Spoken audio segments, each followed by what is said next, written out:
자, 오늘부터는 이제 사도신경에 대하여서 좀 나누려고 합니다. 기독교에서는 기본적인 세 개를 되게 중요하게 여기는데요. 뭐가 있냐면 바로 사도신경, 주기도문, 십계명이 있습니다.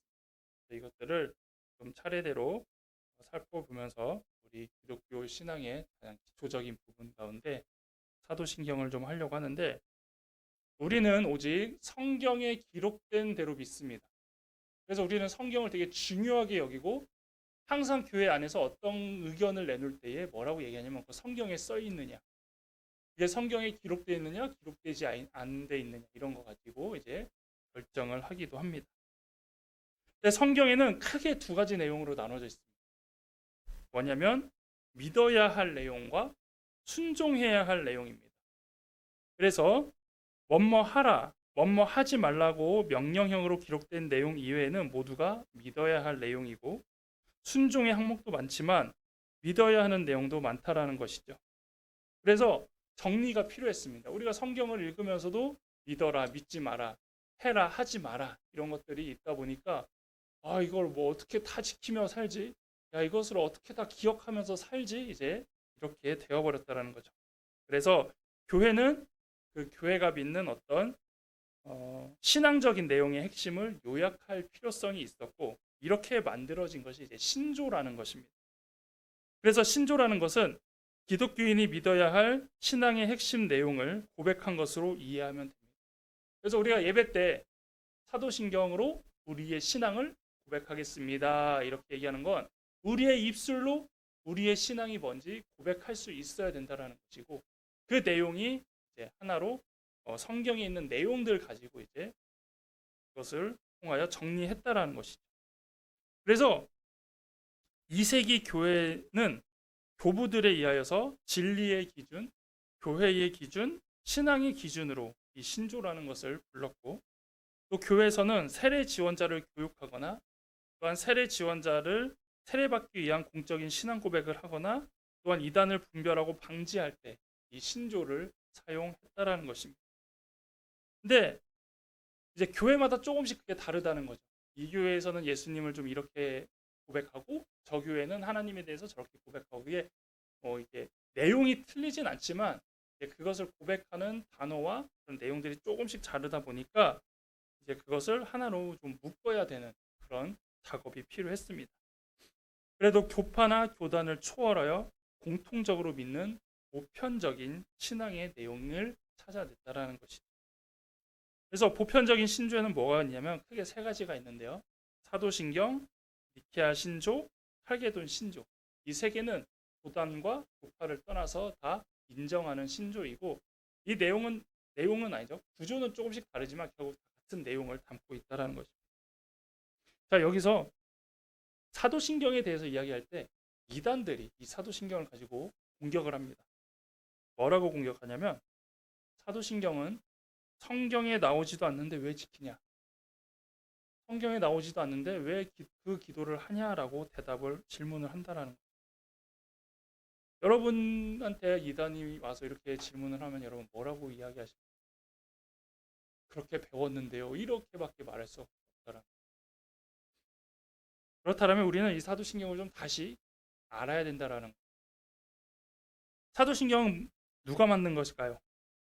먼저 십계명은 출애굽기 20장과 신명기 5장에 기록되어 있고, 주기도문은 마태복음 6장과 누가복음 11장에 나오지만 사도신경은 또 어느 곳에 나오지 않습니다. 즉 우리가 성경에서 삼위일체라는 단어를 찾지 못하는 것과 같은 것이죠. 그래서 사도신경은 성경이 없습니다. 하지만 이것은 성경 속에 있는 우리가 믿어야 할 내용을 요약한 것입니다. 즉 성경의 어떤 말씀처럼 기록되진 않았지만 이 사도신경의 내용은 모두 성경에 있다라는 것입니다. 어떤 기독교 문서에는 예수님이 승천하신 후 10일째 되던 날 제자들이 유대인을 두려워하여 한 곳에 모였을 때에 제자들이 한마디씩 고백한 게 이 사도신경이다라고 말을 하고 있는데, 이것은 이제 잘못된 얘기, 하나의 그냥 흘러오는 얘기로 밝혀졌고, 사도신경은 제자들이 만든 것이 아닙니다. 실제로 사도신경을 제자들의 고백을 통해서 만들어졌다면 차라리 조금 공격을 덜 받겠죠. 하지만 이것은 제자들로부터 만들어진 것도 아니고, 또한 제자들의 고백이 아니라고 해서 사도신경이 어떠한 가치와 중요성이 손상돼서도 안 된다라는 것입니다. 사도신경의 시작은 AD 170년에서 180년에 로마 교회 세례식 때 사용한 로마 신조입니다. 당시 로마 교회는 세례를 받기 원하는 사람들을 교육시켜 부활절 아침 세례식을 베풀 때 세례 후보자에게 성부와 성자와 성령에 대한 신앙을 문답하였습니다. 그 문답의 내용이 저겁니다. 지금도 우리가 세례할 때 저 질문에 대하여 얘기를 한다는 거예요. 저 세례식 할 때 질문을 합니다. 당신은 전능하신 아버지 하나님을 믿습니까? 그러면 세례받는 자들이 믿습니다. 당신은 성령으로 동정녀 마리아에게 나시고 하나님의 아들 예수 그리스도를 믿습니까? 라고 질문하면 믿습니다 라고 대답하고, 당신은 성령과 거룩한 교회의 몸의 부활을 믿습니까? 라고 하면 믿습니다 라고 이렇게 얘기하는 이 부분입니다. 그리고 이것은 로마 교회뿐만 아니라 다른 초대교회에서도 이렇게 세례 문답으로 이루어졌다는 것이죠. 이렇게 세례 때 사용한 이 문답식 세례 신조가 이제 4세기가 되면서 이렇게 선언식 세례 신조로 바뀐 것입니다. 그리고 시간이 지나서 우리가 쓰고 있는 것은 이제 750년경에 정리가 된 게 우리가 현재 하고 있는 사도신경입니다. 그렇다면 이 사도신경의 구조와 특징은 무엇일까요? 사도신경은 내용상 12개의 항목으로 구성되어 있습니다. 그래서 번호 보시면 저렇게 12개가 있고, 다 읽어보시면 우리가 일반적으로 하는 사도신경 앞에 이제 번호가 붙어 있습니다. 그래서 저거는 구조를 위해서 저렇게 좀 나눠 놓은 겁니다. 그래서 나는 전능하신 아버지 하나님 천지의 창조주를 믿습니다라고 해서 마지막 영생을 믿습니다까지 해서 총 12개의 내용을 우리가 신앙을 고백하는 것이죠.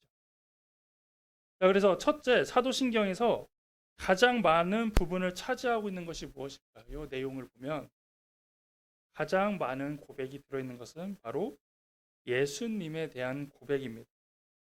총 12개 중에 6개, 2번부터 7번까지를 차지하고 있습니다. 이것은 기독교가 예수님에 대한 신앙 고백으로 시작되었음을 보여줍니다. 그래서 오늘 읽은 본문, 베드로가 누구에게 한 고백이죠? 주는 그리스도시요 살아계신 하나님의 아들이시니이다는 누구에게 한 고백이죠? 베드로가 예수님에게 한 고백이죠. 이거와 마찬가지라는 거예요. 사도신경도 대부분 예수님에 대한 신앙 고백으로 교회가 시작되고, 교회로 인하여 이제 기독교가 시작되었다는 것을 볼 수 있다는 거죠. 그리고 이 6개의 항목은 예수님의 신분과 사역에 대한 가장 포괄적인 진술입니다. 그래서 우리가 예수님에 대하여 고백을 할 때 기본적으로 이렇게 6가지를 우리가 고백할 수 있다는 겁니다.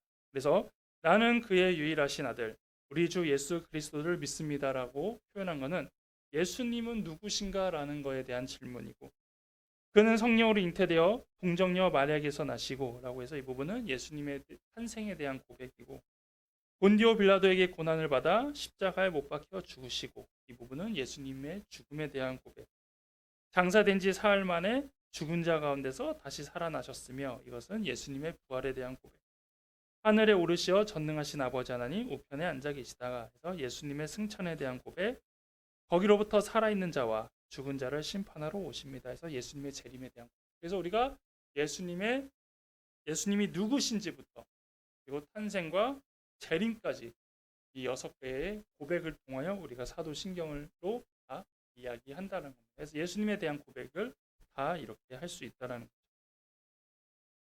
그래서 이 근본적인 항목은 먼저 그의 유일하신 아들 우리 주 예수 그리스도를 믿습니다. 이 부분이 중요한 것이고, 또한 예수님께 처음으로 신앙을 고백했던 베드로의 신앙 고백이 신약 시대 교회사 최초의 신앙 고백이 된 것입니다. 그래서 두 번째 고백이 베드로가 한 고백처럼 우리도 예수님께 한 고백과 동일한 내용을 담고 있다라는 것입니다. 그리고 두 번째 사도신경은 삼위일체적인 신앙 고백입니다. 즉 사도신경 안에 하나님과 예수님과 성령님을 인정하고 믿는 고백이 다 들어있는 것입니다. 그래서 총 12개 항목 중에 1번 항목은 하나님에 대한 고백입니다. 그리고 다음으로 빨간색으로 된 고백이 바로 예수님에 대한 고백. 그리고 세 번째는 성령 하나님에 대한 고백입니다. 그래서 우리가 사도신경을 함으로써 하나님, 예수님, 성령님을 다 우리의 입술로 고백할 수 있다라는 것이죠.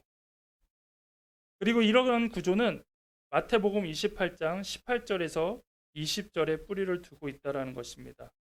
그래서 그 중에 19절에 그러므로 너희는 가서 모든 민족을 제자로 삼아 아버지와 아들과 성령의 이름으로 세례를 베풀고 하면서 그 세례 베풀고 가르치고 전하는 그 성부, 성자, 성령에 대한 고백을 가르치고 고백하라는 것이 사도신경을 통해 다 담고 있다라는 것입니다.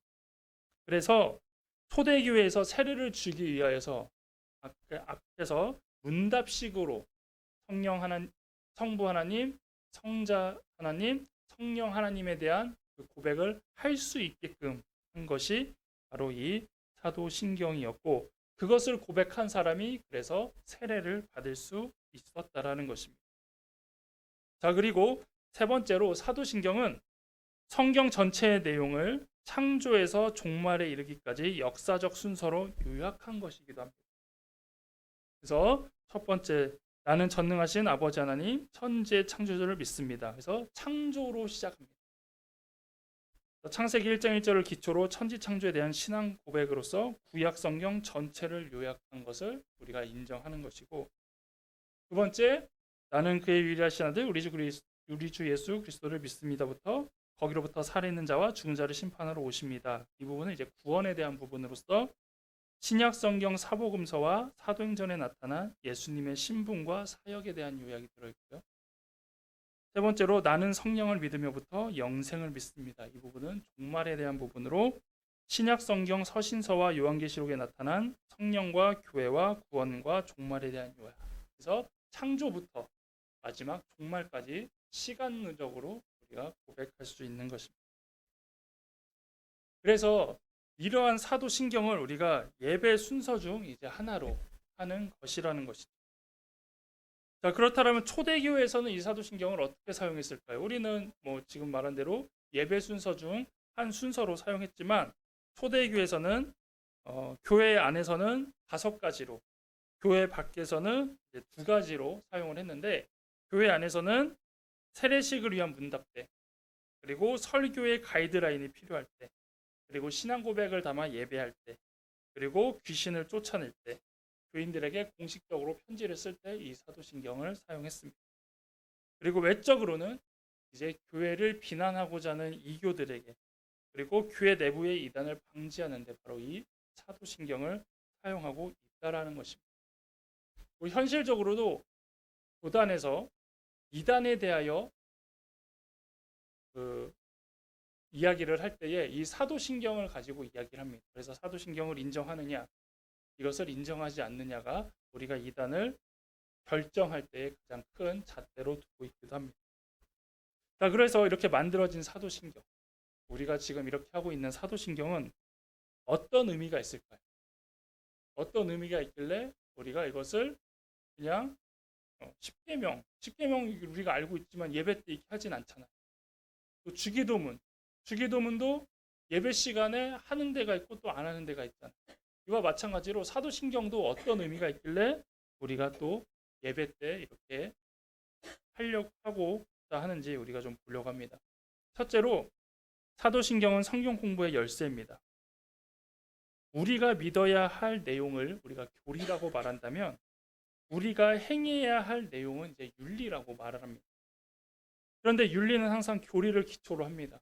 어떤 교리가 있어야 그것에서 파생되어 행동할 수 있는 것이죠. 또한 교리가 뿌리라면 윤리는 열매입니다. 그래서 어떤 교리 가운데 어떤 열매로서 드러난다라는 것이죠. 그래서 사도신경은 교리의 축도판입니다. 기본 교리가 모두 들어있다라는 것이죠. 그래서 여기엔 신론, 기독론, 마리아 성령 잉태, 그리스도의 인성, 그리스도의 신성, 종말론, 성령론, 교회론, 구원론과 같은 조직 신앙과 교리가 이 사도신경에 다 들어 있습니다. 그래서 우리가 성경을 보고 공부하지만 핵심을 파악하지 못하는 그런 거에 대한 것은 우리가 교리가 부족하기 때문이고 우리가 성경에 대한 지식이 부족하기 때문입니다. 그래서 우리가 말씀을 통해서 이런 교리들을 또 공부하고 그것을 증거로 삼아서 또 우리가 설명하며 우리 신앙생활의 기본을 닦아가고 있다는 것이죠. 또 성경은 어떻게 보면 이 모든 교리가 다 들어있는 책이고 사도신경은 이 교리를 간단하게 표현해서 이제 우리가 교리의 축소판이 되어서 그것을 우리가 알 수 있다는 것이죠. 그래서 이단과 정통의 큰 차이점은 정통은 사도신경을 교리로 가르치지만 이단은 사도신경을 교리로 가르치지 않고 자신들의 다른 교리를 가르친다는 것입니다. 교회에서 하는 모든 성경 공부는 이 기본적인 교리를 틀을 가지고 파생돼서 한다는 것이죠.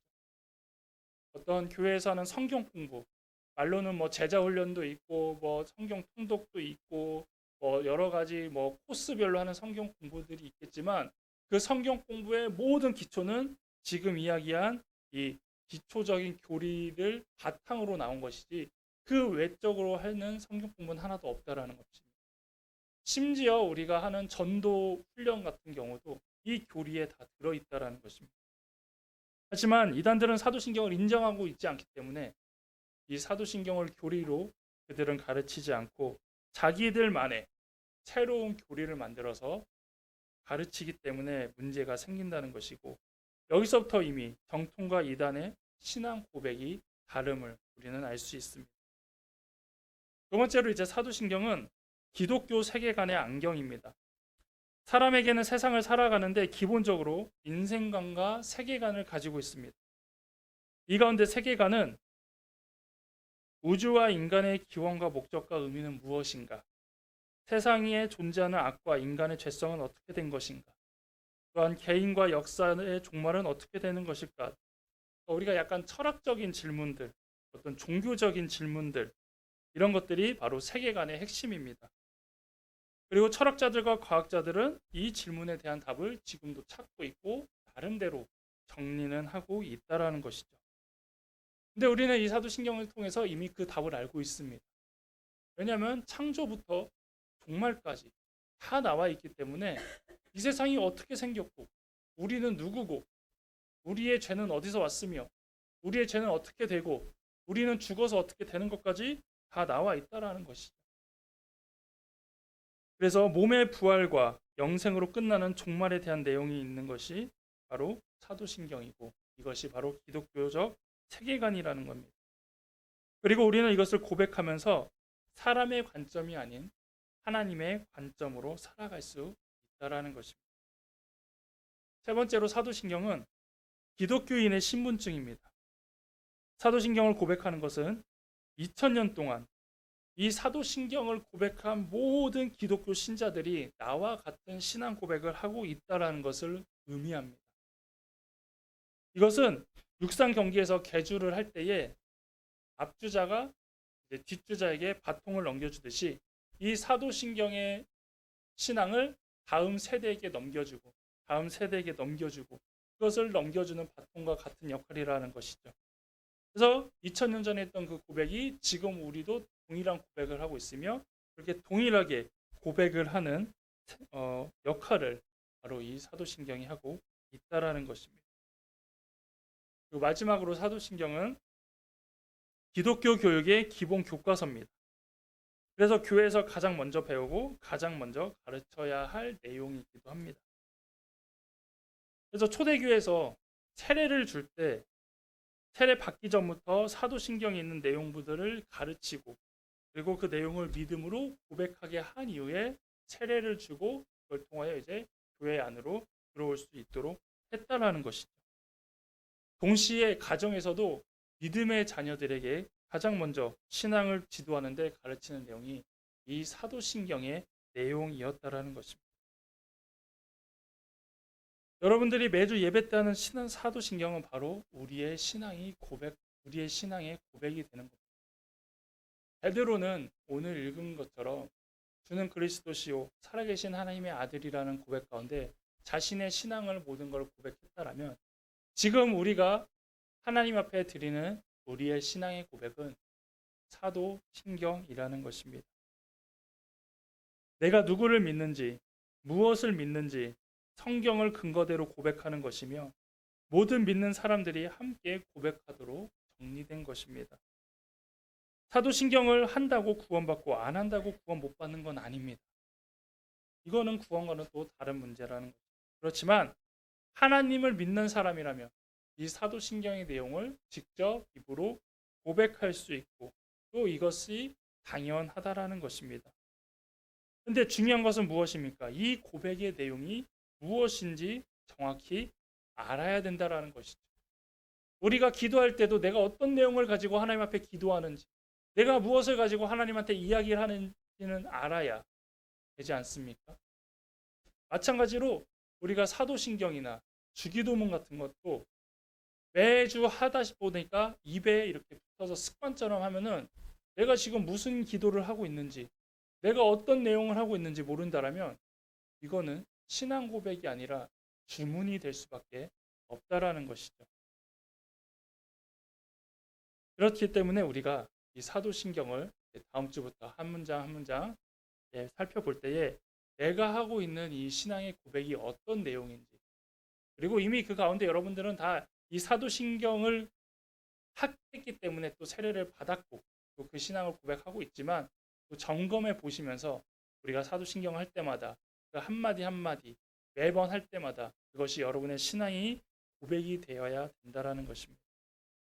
우리가 이제 다음부터 이 내용을 알아볼 때에 더 자세하게 정확하게 알아가며 바르게 신앙을 고백하면서 우리가 하나님 앞에 아무 생각 없이 습관적으로 신앙을 고백하는 게 아니라 그것이 정말 믿음이고 그것이 정말로 하나님을 향한 마음으로 고백하시길 바라면서 우리가 이 사도신경을 이번 주 예배부터라도 할 때에 한 번 더 그런 마음가짐을 가지고 고백하는 여러분 되기를 바라겠습니다.